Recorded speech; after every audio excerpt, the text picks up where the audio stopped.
I'm really pleased to be able to share with you some of the changes that we're making to our update requirements. The changes that I'm going to be talking to you about come into place on the 30th of September 2020.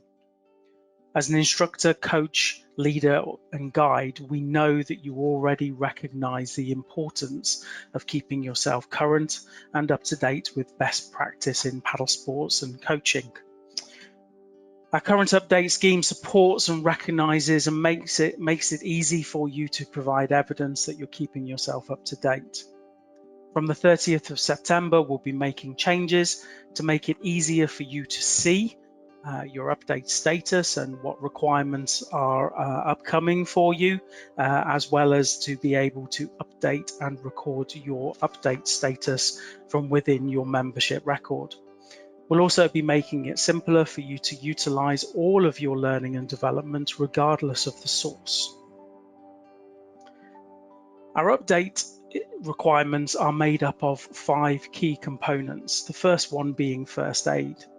That requirement is not changing, so there is still a requirement for you to have appropriate first aid training on your record. Safeguarding training is changing, and from the 30th of September, there is a requirement for you to have appropriate safeguarding training on your record that is dated within the last 3 years, and ongoing training and update requirements in the same situation as first aid, where you need to renew that training every 3 years. You need to be a current member of British Canoeing, Scottish Canoe Association, Canoe Wales, or the Canoe Association of Northern Ireland, depending on where you reside. Agreement to working within our Code of Conduct for Coaching Workforce, and continual professional development. And continual professional development is the main area that's changing on the 30th of September.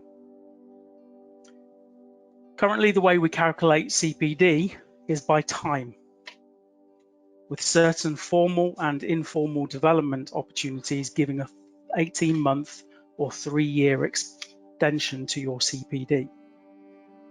This is given from the date of the CPD application or the course that you've undertaken. I just thought it'd be worth sharing with you an example at this point. So we have Dave, our stand-up paddleboarder, whose CPD expires on the 23rd of December 2021. He's a paddle sport leader developing to become a coach. In September 2020, Dave completes his coach core training.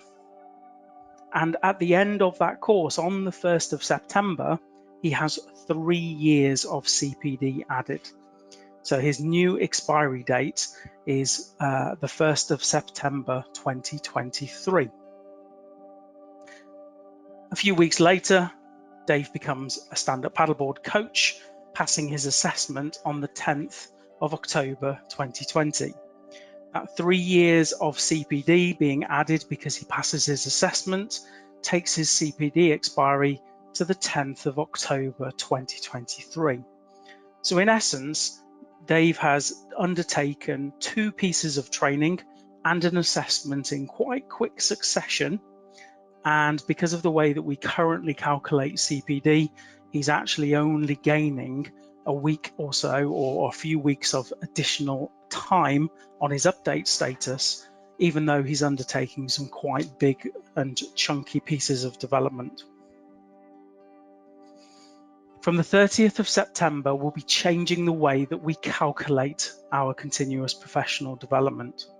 It's not going to just be calculated by time, but also by points.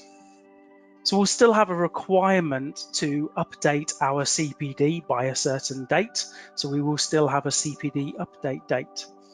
But those formal and informal development opportunities will have a points value associated to them. 5, 10, 15, or 20 points. In order for CPD to be updated, you need to have gained 20 points prior to your expiry date. Let's revisit that example that we had with Dave. So Dave, our stand-up paddleboarder, still got an expiry of the 23rd of December 2021, still a paddle sport leader who wants to become a coach. He's undertaken that same core coach training on the 1st of September 2020, and rather than his CPD being updated at that point, he'll have 20 CPD points added to his record. When he does his discipline-specific training, when he does his assessment, he will also have CPD points added to his record. Where the change comes in is at the point when his CPD is due to expire on the 23rd of December 2021. His membership profile, the membership system, will check his record and see that he has at least 20 CPD points. As we know that Dave does have 20 CPD points, his renewal is set and his new expiry is the 23rd of December 2024. So although he has done the same development over the same period of time, he is actually acknowledged and has a much greater period of update status applied to his record. As you'd expect, British Canoeing training courses, awards and qualifications will automatically update your record with CPD points. And we've got some examples on the screen here of personal skills development courses adding 10 points, coach education courses adding 20, safety and leadership training in this particular example, foundation safety and rescue, would add 10 points, and a leadership development course such as a RAF guide training course would give 20 points.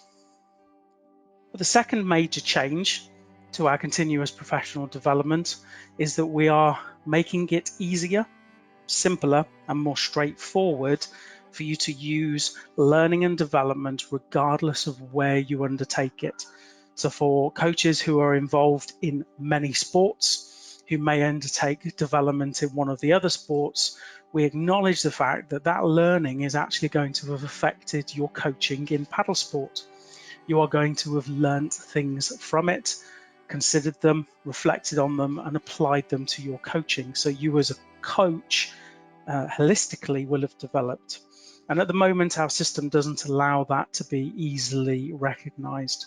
But what we do want to do is make that easier to recognise moving forward. So points will also be able to be gained through informal development opportunities. In the documentation on the website, you'll see that there are lots more examples, but just for the sake of simplicity here, we've just captured 4 examples. So a learning event such as a workshop or a conference would have 15 points added. Mentoring, that's being a mentor or having a mentor, would be 10 points. Supervised practice, being observed by your line manager, coach developer, or head coach, 10 points. Mandatory training, work-based annual update, refresher training, 15 points. We've put considerable time and energy into ensuring that we have a simple to use system within your membership profile so that you're able to manage your CPD, easily see when different aspects of your update requirements need renewing, and be able to submit informal learning so that we can consider it and it can be added to your record.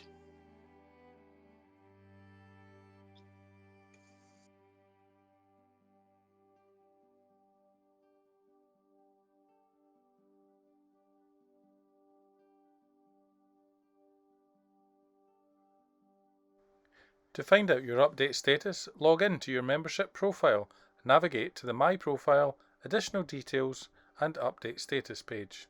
Here you'll find your safeguarding membership, first aid and CPD update expiry dates. You'll also have the chance to apply for a CPD extension here. When applying for a CPD extension, you'll note your current CPD expiry date along with the number of points currently held on your record. You'll need 20 points to submit a CPD extension. On the next page, you'll find more details of your CPD points and the option to add additional evidence and gain more points.